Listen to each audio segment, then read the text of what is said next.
દર્શક મિત્રો, આપ જોઈ રહ્યા છો વર્ધમાન 24 ન્યૂઝ.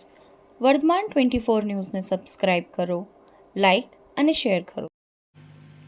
જૂની અદાવતને લઈને ભોજપરા ગામના એક વ્યક્તિ ઉપર હુમલો કરવામાં આવ્યો.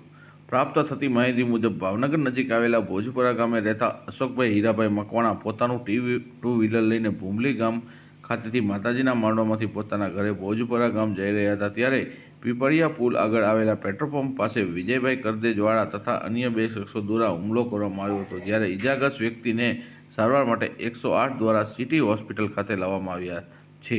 કેમેરામેન રસુલ સૈયદ સાથે રિપોર્ટર ફિરોઝ મલેક, ભાવનગર, વર્ધમાન 24 ન્યૂઝ. કાકા, પહેલા તમારું નામ? અશોકભાઈ હીરાભાઈ મકવાણા. અશોકભાઈ, ક્યાં રહ્યો તમે? શું બનાવ બન્યો હતો? એમાં ટુ વ્હીલર આવતા હતા, ફોર વ્હીલર ભટકાડીને માર્યા, ચાકુ મારી. કેટલા જણા હતા? 3 જણા.